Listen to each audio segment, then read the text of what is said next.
Salom, sizni videolaringiz menga juda ham yoqadi. Birorta videolaringizda meni atmetga qiling, meni atmetga qildim. Hozir men 2 kun TikTokka kirmadim. Shunda kirsam, shu kommentariyani o'qib qoldim. Baribir o'ylab qarasam, menga yaxshi kommentariy yozadiganlar ko'p ekan, meni yaxshi ko'rib kuzatadiganlar. Ani ko'rolmasdan negativ yozib, har xil tuhmatlar ham qilishadi, tavba. Eng kulgili tuhmatlardan-da. Menimcha siz erga tegib chiqqansiz. Kulgim keladi. O'rtoqlar, ehtiyot bo'linglar, bunaqa gapirayotgan payti.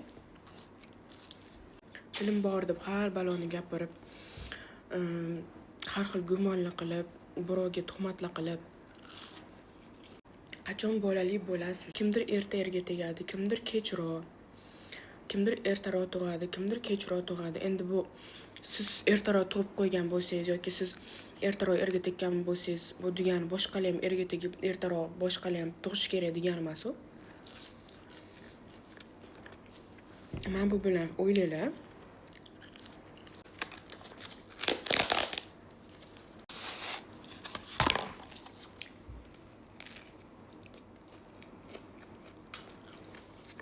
Hamma insonni mana bu peshonasiga yozib qo'ygan taqdiri bo'ladi. Xudo qachon desa o'sha payti bo'ladi. Nujel shu narsani bilmaysizlar? Bilmayman. Gapirsa gap ko'p lekin. Hamma narsani o'zingizlarga moslab olasizlar. Nima bo'lishidan qat'iy nazar tushungan bo'lsanglar kerak.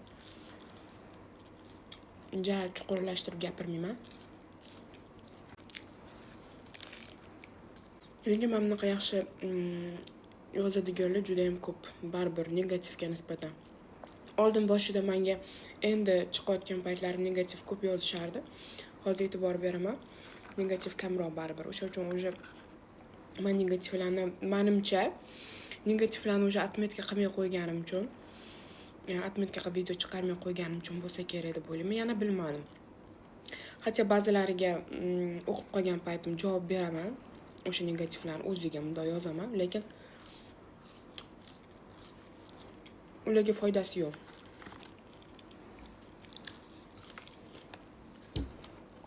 Bir qaysidir videomda aytganman. O'sha negativlar anu tarakanga o'xshaydi.